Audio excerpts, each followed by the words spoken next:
The Gorosei and Emu are the rulers in the world of One Piece. For over 20 years their names were a mystery. Speculation has been ongoing for decades regarding their ability to fight and whether they possess devil fruit abilities. Today we will explore some exciting theories about the Gorosei, their abilities and their role in the story. But first let's take a look at the history of the Gorosei in the story. These 5 elders had a prominent role before their name reveals. While their conversations are often cryptic, they still provide us with some room for appropriate deduction from their statements. Very little is currently known about their past. How the Gorosei became the founders of the world government is still unknown. However, they are very likely to belong to the 20 royal families that fought against the ancient kingdom. Their age is also currently unknown. It could be possible that the Gorosei have been alive for more than 800 years due to the operation of eternal youth. The earliest version of them is seen in the Germa cover story, where they meet Vegapunk. That was probably more than 30 years ago. In this cover story, the Gorosei are presented in silhouettes. Perhaps Oda didn't want to reveal their age with this portrayal. This motive of the Gorosei as silhouettes continues in the Ohara flashback. There, 3 of the 5 Gorosei are seen talking to Professor Clover. 2 of the members are not shown during the conversation. They gave the order to destroy Ohara more than 20 years ago. The genocide on Ohara led to the formation of the Revolutionary Army and will eventually lead to the downfall of the Tenryubitu system in One Piece. In the end, the desire for knowledge and truth will no longer be a crime in the world of One Piece. 14 years ago, the Gorosei gave Spandam permission to search for the ancient weapon Pluton.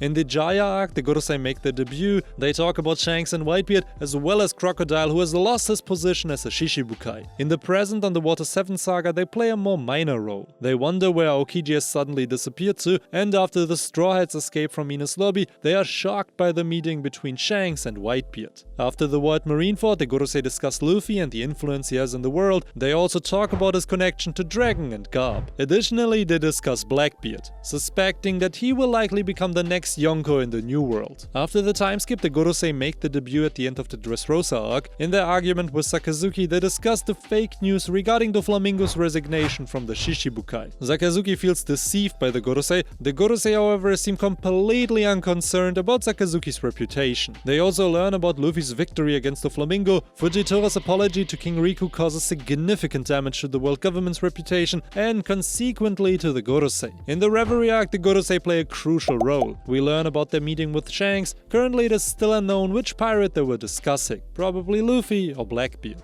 We also find out that Emu is actually sitting on the empty throne. In the Eckheads arc, we are presented with the second part of the Reverie in a flashback. In the second part, we see the meeting with King Cobra as well as with Sabo. The Gorosei and Emu activate their devil fruit abilities and kill Cobra while injuring Sabo. According to Sabo, it felt like he had landed in hell. However, Sabo manages to escape. He is now one of the few non-world government characters who knows about Emu's existence. While all of this is happening at the Reverie, our heroes are in Wano. After the raid on Onigashima, the Gorosei speak up again. They discuss the downfall of 2 of the Yonko, as well as the awakening of Luffy's devil fruit and his new bounty poster. In the Eckhead arc, the first Gorosei makes his move. One of them leaves Pangea Castle and heads to Eckhead to confront Vegapunk and override the pacifista hierarchy structure. Here we also get to see the first devil fruit of one of the Gorosei. Now let's move on to the theories, starting with Saint J. Garcia's Saturn. Saturn is the first Gorosei whose name is presented in this story. Since the first introduction of the Gorosei until the first name drop, a total of 853 chapters have passed. In our time, that's like 20 years. The Gorosei follow a certain planet theme. With Saturn, this is quite obvious. They're also referred to as warrior gods. For a long time, people wondered if these dudes can fight. Now we can answer this question with a yes. Saturn is also the warrior god of science and defense, thus Saturn is responsible for the technologies available in the world of One Piece. He was probably the one who classified the research of the Mats as illegal. Saturn has great respect for Vegapunk. However, because he started deciphering the ancient scripts and learning more about the poneglyphs, Saturn has changed his opinion about him. I wonder if Saturn himself is also a scientist. After all, this is his area of responsibility. I also wonder if Saturn was present on one of the government ships during the incident at Ohara, similar to the current Eckhead arc. After all, what happened on Ohara falls within his area of responsibility. Forbidden science was conducted through the study of poneglyphs. In the Denden Mushi conversation between Clover and the Gorosei, only Topman Valkyrie, Marcus Mars and Jupiter were shown. Ethan Baron Nazujuro and Saturn were not shown. So is it possible that Saturn was undercover on one of the ships at Ohara? Thus, he would have witnessed the destruction of this island. The Egg attack is often compared to the Ohara flashback as well as Sabaody. In Egg we will surely get some new information about the ancient kingdom and the poneglyphs, especially now that Saturn is on Egg. Saturn's devil fruit is based on the yokai Ushi Oni. Some of you might still remember the Yu-Gi-Oh card for that. This yokai has the lower body of a spider and the upper body of an ox. Ushi Oni likes to eat humans and can also produce poison. This could also be the reason why Saturn sees humans as insects. Additionally, Saturn can make the heads of a weak character explode. Saturn seems to possess the awakening of his devil fruit. With the reveal of Saturn's devil fruit, we can now try to deduce the devil fruits of the other Gorosei. Since Saturn's devil fruit is that of a yokai, it is very likely that the other Gorosei also are based on yokais. Oda has already presented us with the silhouettes of these devil fruits. By observing the position of the characters before their transformation, we can deduce which silhouette belongs to which character. Let's start with the Gandhi Gorosei, aka 𝙲𝚘𝚙𝚎 v Nazujuro. This Gorosei is the warrior god of finances. He is responsible for collecting taxes in the world of One Piece. If 𝙲𝚘𝚙 ends up fighting Zoro, then Zoro indirectly also confronts the tax office in One Piece. 𝙲𝚘𝚙 has a sword, which could be the Kitetsu of the first generation. Perhaps the Gandhi Gorosei also introduced the heavenly tribute in One Piece. This is the tax that must be paid to be a part of the world government. The yokai of Nazujuro's devil fruit could be Nuribotoke. This yokai is depicted as a resurrected corpse with hanging eyes. The appearance also resembled that of a twisted version of Buddha. Nazujuro stood in the center with King Cobra, so he is probably the large silhouette in the middle. This is by the way not Imu. We saw Imu transform one page earlier, and his eyes do not match with this giant figure in the middle. After all, Nazujuro with his robe gives the impression of a monk or someone who is religious. A twisted Buddha would be a very interesting devil fruit for him. Nuribotoke is known for giving false prophecies. Perhaps in battle he can influence his opponent's perception and present things that do not correspond to reality. Next, let's talk about Saint Shepherd Jupiter. This name is once again just a troll by Oda. The dude is obviously based on Jupiter. He is also the warrior god of agriculture.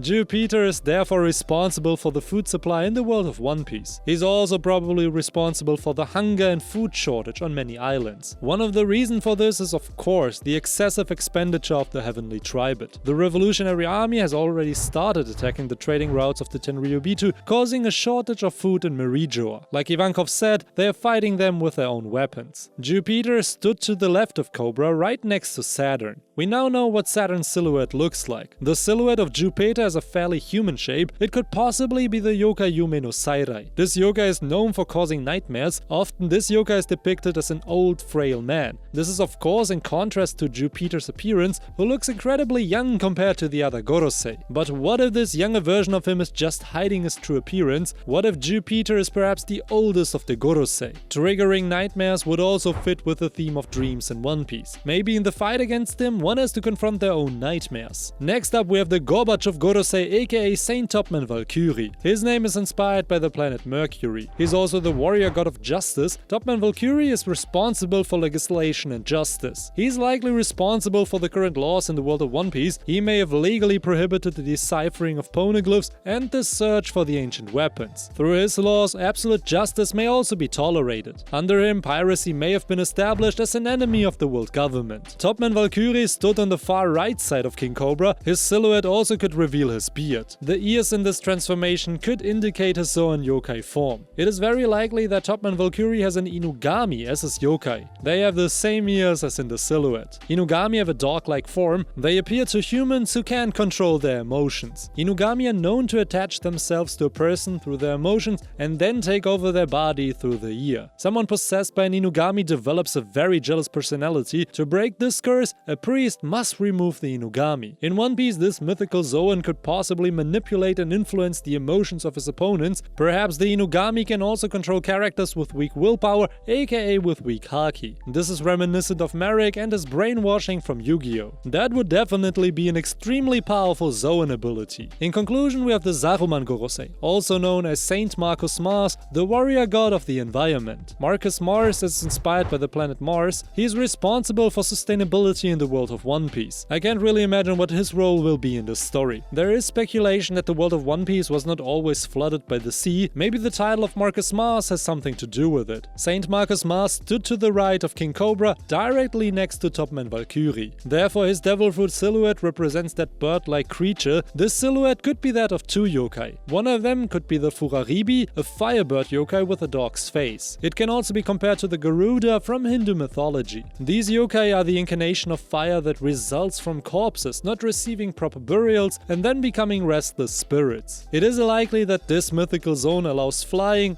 fire control, and perhaps even the creation of spirits. So this fruit could have elements of Perona's devil fruit. Another possibility is that Marcus Mars possesses a mythical Tengu zone. The Tengu is one of the most famous yokai and has served its inspiration in many fictional works, including One Piece for the character Tenguyama Hitetsu and, for example, in Pokemon for the Pokemon Tengu list. The Tengu is a monkey-like yokai capable of flight. Tengus are also seen as a messenger of war. Additionally, the Tengu is a defender of mountains and forests. This would definitely align with Marcus Mars' title as the warrior god of the environment. Lastly, we can speculate about Imu's devil fruit. In another video, I've already mentioned that Imu is probably capable of transforming other people's dreams into nightmares. That would be the perfect motive for the final enemy in One Piece. After all, dreams are the motivation for our heroes to start their journey. In order to achieve these dreams, they would have to confront someone who tries to destroy them. These nightmare abilities may not necessarily be enabled by a nightmare fruit, because Imu can also transform into a creature. This implies that he also possesses a mythical Zoan fruit. If the Gorosei all have yokai devil fruit, it is very likely that Imu is also inspired by a yokai. I could imagine that Imu is inspired by the yokai Umibozu.